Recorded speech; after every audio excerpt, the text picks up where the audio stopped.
Welcome to Game Soup. It's a game design podcast where we throw ideas in a pot and see what's cooking. My name's Chloe Montgomery and I'm joined by Diana Jones, award-winning designer. Kayla Dice! Here for the Christmas... Christmas is gone, actually, now, at the time of this episode. Christmas is over. Did you have a great Christmas, It's New Year's, Chloe? baby. No, well, we've got I did. a couple more days left. It's but almost New Year's. Yeah, we're in that weird liminal space. The gooch of the year. The year's taint, sure.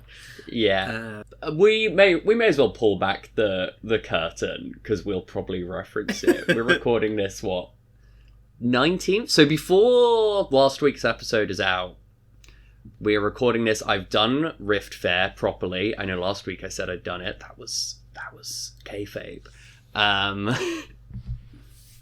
So Rift Fair was nice, and I've released a new game. Nemesis Retribution is out now, which we first devised all the way back on episode 8 of Game Soup. Did a couple more revisions across multiple episodes. And now you can get the game if you go to my itch. It's a game of dark counterparts and twisted mirror images. Nice. And I'm sure we will try to figure out how to get it on the Patreon.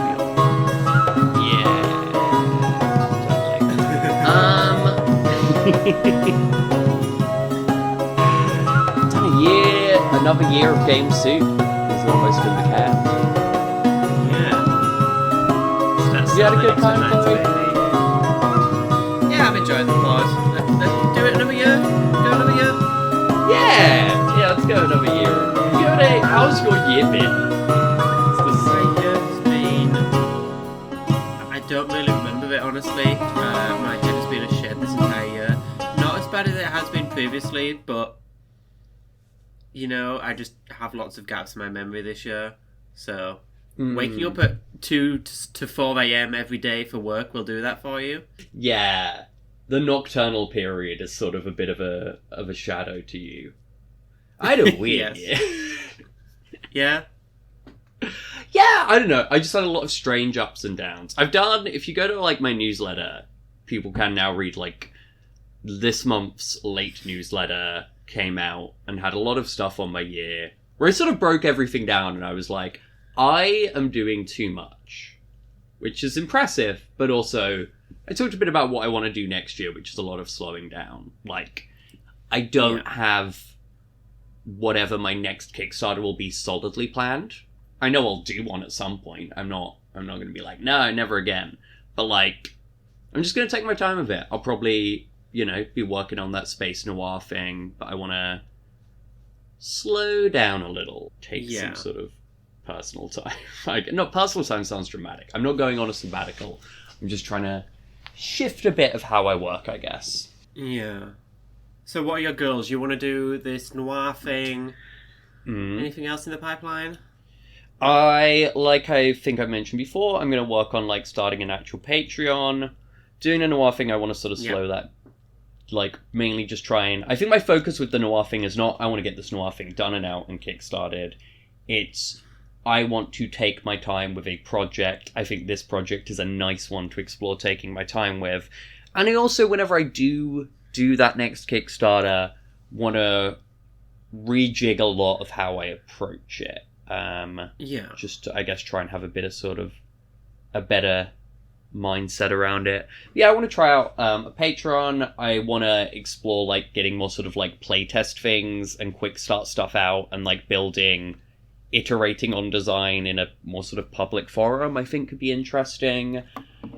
I'll do another year of Game Soup. I'll probably do a third season of Life Path, but I reckon later in the year.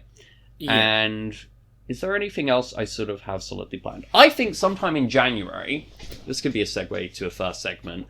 I think sometime in January I want to try and get out that playlist shuffle game as a sort of looser, scratchier thing, rather than being this is this ultra polished game. This is with a level of sort of focus and detail of I think how I approached Out of the Fold, where it's this fun mechanic, everything else is a bit of muscle for that, and it does some world building. So do you want to help me figure out some more on that? I feel like we've built this game twice. What else are you thinking you need? Well, I mean, one thing I was thinking was, I mentioned last week, like, the idea of, like, elements and people, like, assigning genres to those elements. I think it's plausibly fun if I define the elements and their in-game, like, vibe or stuff a bit. And I guess, do you have any ideas for that? I could go with a literal, like, earth, fire, wind, or I could go something more abstract and statty, like strength, focus. I don't know, do you have any thoughts on that? I think if you're wanting to assign, like, keywords like that to music, I think I'd have to be, like, BPM, like, treble, bass, that sort of stuff. Yeah, actually, I like the idea of it being a bit music-themed.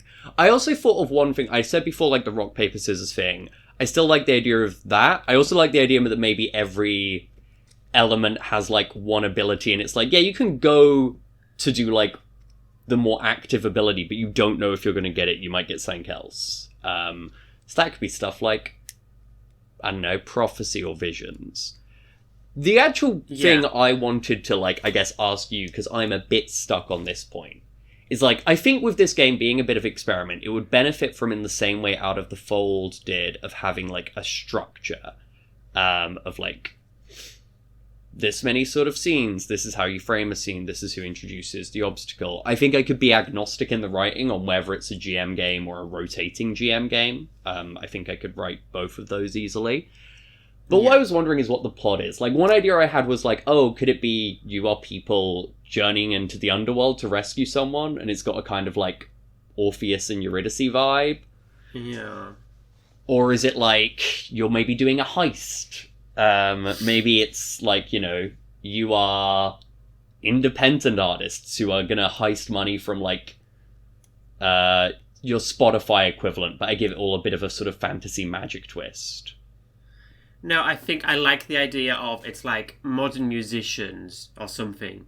I don't think this is like modern fantasy or anything, but it's like modern like musicians having to go into the underworld, and each layer of hell or whatever is like, I don't know if there's a different like artist like ruling it, like a sort of Wicked sort of thing, or Yeah, I like the idea actually of weird different genre for each hell. underworld.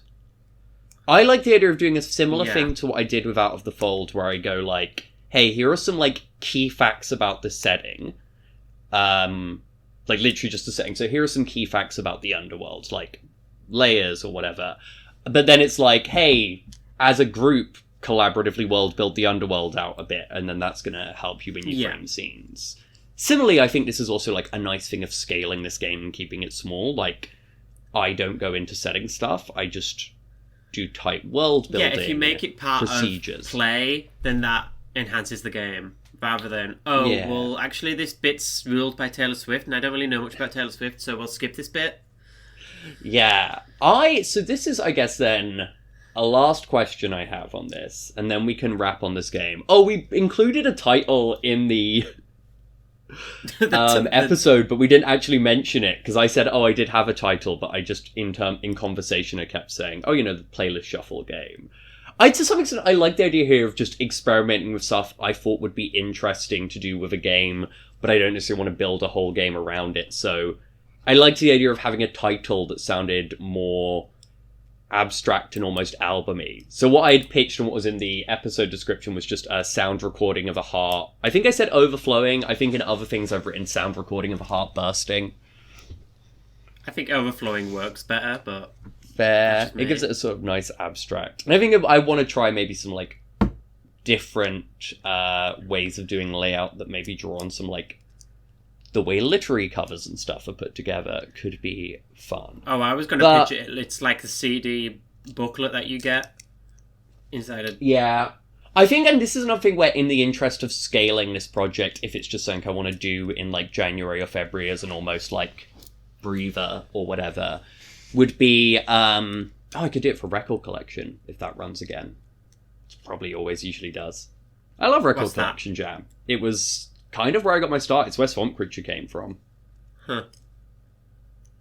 Do you know Record Collection Jam? No, that's what I'm asking. What is it? I think Riley Hopkins of like Podcast Minds and Interstitial does it. It's a jam where like you make something related to music. Often it's like using lyrics of specific artists or stuff. So that's why Swamp Creature came about, because How to Embrace a Swamp Creature, which was the original title, was a Mountain Goat song.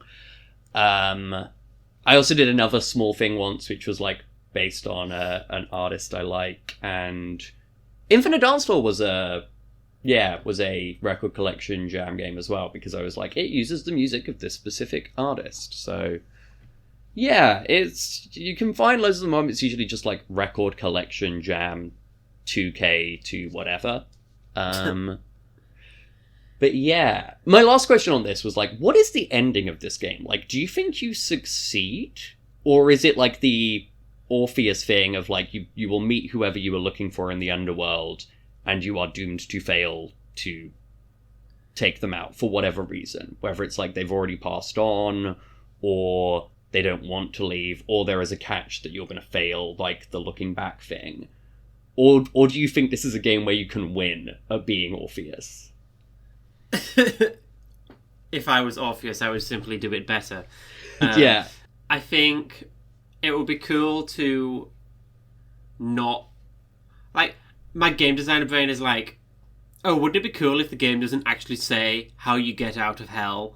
But also, my game player brain is like, well, what do I do now? This game isn't finished. So... Yeah, with it being so step-by-step until that, I think that would feel genuinely just like unfinished game rather than evocative question. Yeah. Like a sort of, right, you've got them, now what?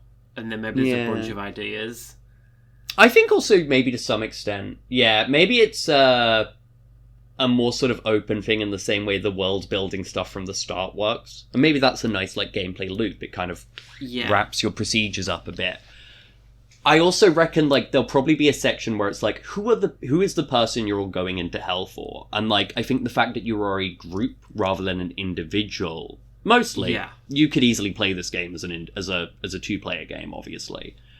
But I think the fact that you are a group means like, well, that relationship isn't going to be as straightforward as like lovers. So what the relationship is collectively may also really indicate whether this is something that it feels narratively satisfying to succeed at or not.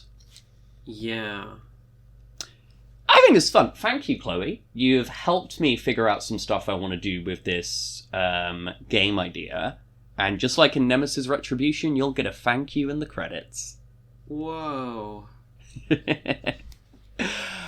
I had a skeet, because I am just on Blue Sky now.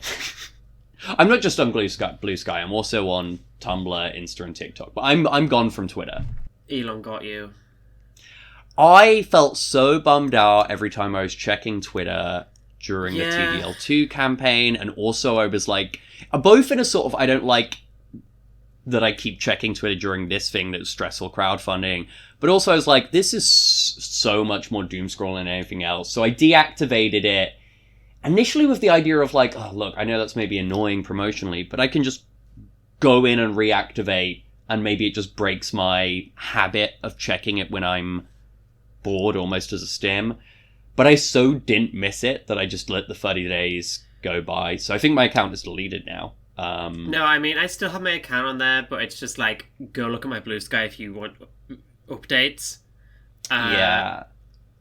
And every time I like go back to Twitter, it's just the quality of posts is in the toilet. Yeah. And replies and everything. It's just shit. So I don't use it anymore except for porn. If you ever want to pitch us words for Game Soup, Blue Sky's probably an easier way of doing it. I'm obviously not on Twitter, and also Chloe's going to check Blue Sky more. I just got Ratwave on Blue Sky. That's sick. That's pretty good. I do think you are doing something weird by not having the same username on everything, but... The thing is, it's like I couldn't get it on everything. I need to go around... This is the thing, like... I can't get Ratwave on Instagram. It's used. I couldn't get it on TikTok. It's gone. I probably could have got Ratwave Kayla everywhere, but just, like, that wasn't my Twitter for ages. Like, if I was to unify my names to something across everything, it would be going Ratwave Kayla everywhere. Yeah.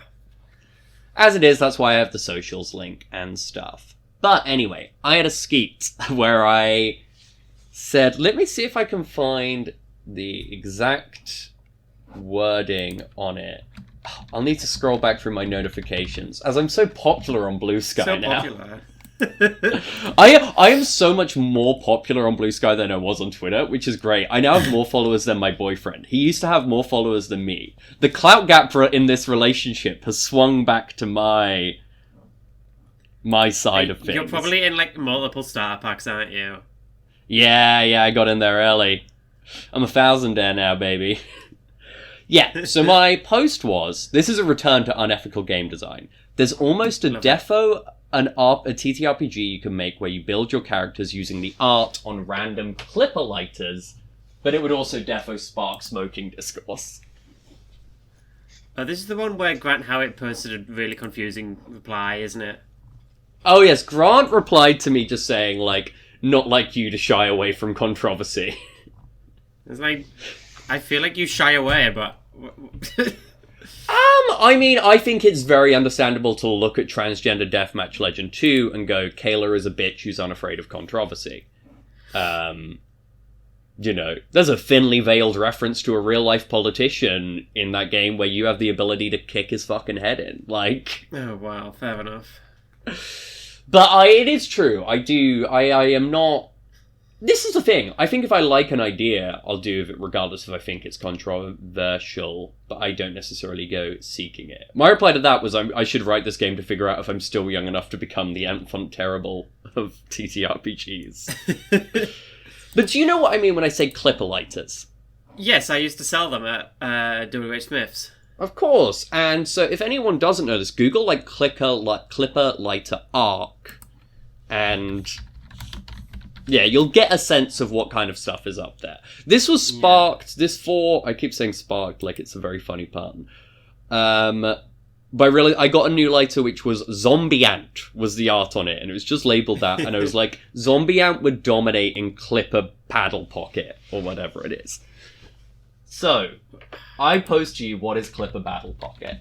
I think it's like a sort of Beyblade thing where you have to buy 3 lighters from different shops, and then it's like who would win in a fight between, like, hang on, let me see, can I find, Micro is what we used to sell. Can I find any pictures so I can have... I was wondering if there's maybe like a little solo element to this game where you do the buying 3 lighters and having to stack them up as your, like, monster pets or whatever. Oh, I wasn't going to say you stack them up where I was stack them up or whatever. I was going to be like, okay, so who wins between a fight between these weird psychedelic mushroom guys and a smiley face? That's true, yeah. That one works as, I think, like a fun party game, where it's almost like, you could probably do this almost as a business card zine, like, yeah. You got Josh Goblin Cow's, like, litter detective at Dragonmead, right? I think so. Yeah, that's a cute game. Oh, litter detective, yes, yeah. Yeah. Like, you could probably do something that size. Almost the opposite one in Ethics, that game being, like, one that's like, oh yeah, you can just have a nice walk and a chat and, clean up some litter. Whereas this is like, you know, you could get into smoking. And then you write the game on paper that you can use to make a rollie. That's true. So that I like is the cute idea of just like a who would win one. But yeah, okay, so I think your stats include, and the following stats are produced by someone who's never smoked a cigarette in her life. How many times it takes you to actually get a good flame going on your cigarette, on your lighter? Oh, no, actually, that has prompted a different but similar idea. What if your 3 stats are this, like, the fire triangle? Fuel. Yeah. What is it? What is it's fuel, oxygen, and is it, like, reaction or something. Fire triangle. Oxygen, heat, and fuel. Yeah, that's why I was Yeah. like fire. So I think maybe, yeah, those are your three stats. Oxygen, heat, and fuel. That's kind of sexy. I'm about that. So I think maybe it's a case that, like, you always have, like, I don't know, a pool of however much you're putting to that, and it's you distribute it in a, like, you know, where are you spreading these 6 points around for everyone? And I think maybe then there's a prompt for, like, what their attack is or something. Yeah. Which I think is... This is You why, have like, to it's make the almost a attack based on the journaling... I think there's, like, a solo journaling element to statting up your team. Not even journaling, but, like, a prompt pick list that you almost do by yourself while you're getting your lighters. And then, yeah. Is this just, like, a fight game? Or is it, like, one person will GM? And it's, you go on a little... No, I think this is, you go for a cigarette, and you're like, oh, hey, who would win in a fight between our two lighters? But, like, because you're a game design nerd, it's like, oh, well, my guy has higher heat than your guy, so I don't know. Yeah. If we did want to make this game really unethical, do you get points? Can you boost it once you light up, depending on, like, whatever you're smoking? I think cigars are just top tier in this framework. Yeah, cigars are OP. Then if we wanted to go really, really edgy, is there also an element of different strains of... Oh, where are you going? Oh, the different strains of this... No, I was going to say, like, oh, well, a cigar beats a cigarette, but, like, a cigarette beats a rollie, but a rollie beats a cigar. It's like a triangle. Yeah. No, I was going to suggest there, like, power-ups based on what strains you're smoking. I think you could have that as, like, super moves. Yeah. Like, I think this is a game... So, my guy has where... like, moves, but... Yeah. It's like, oh, Zombie Ant, I'm lighting up. Sorry, Zombie Ant's now got a purple Stardog boost. Or, yeah, oh, true. oh, yeah, sorry, the House Always Wins has just got some lava cake now. They do literal lava moves. I almost feel like maybe this is almost now like a... You know that, like, improv game, like, the sort of oldest game thing of, like, I become this, and I do that, and it's like, well, I now block you because of this. Like, it is almost just a free-form argument, where there's maybe some, like, rules kids on, in a like, playground saying, retcon. I've got a magic hammer. Well, I've got a magic hammer shield. Yeah. But everything has to be linked to either stuff on your lighter, what you're smoking, or other things you can set on fire. Yeah, including the rules of the game. Yeah, candles are fuel. You know, candles are fuel. Anything that can act as fuel and anything that, like, is your source of heat can become part of the argument. And then I guess it's this two-player thing. What do you think the discourse this game would inspire would be? I think...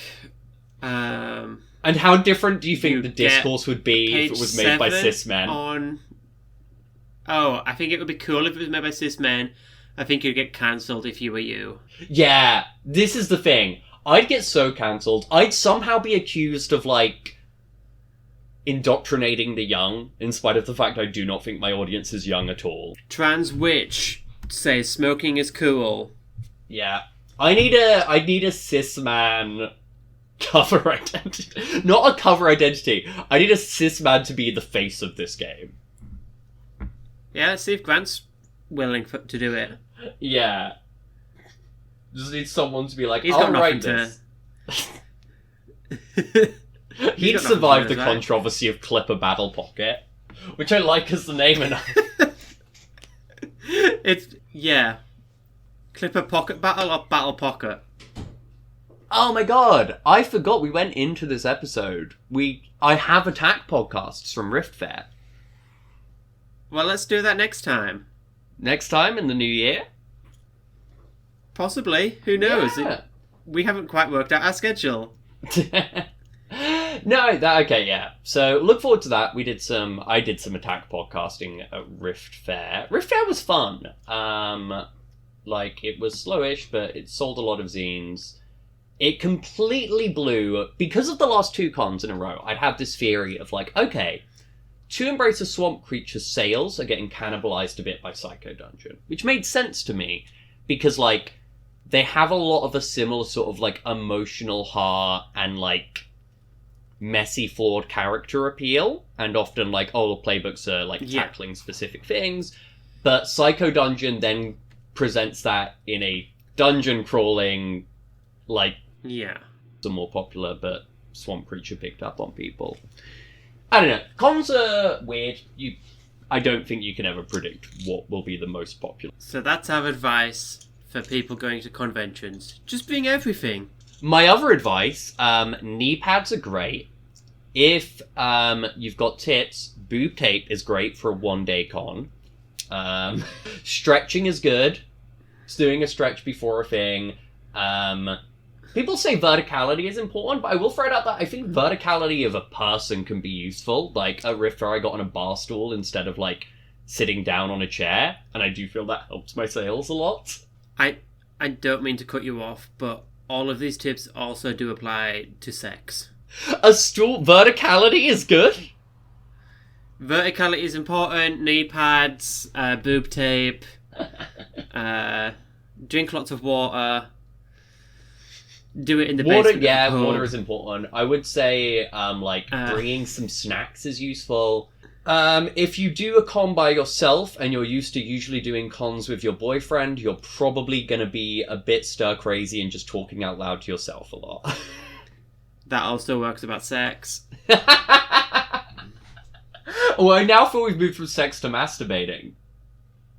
Well, yeah, if you're doing it on your own, if you're doing sex on your own, it becomes masturbating. Thank you for listening to Game Soup. Thank you for listening to Game Soup.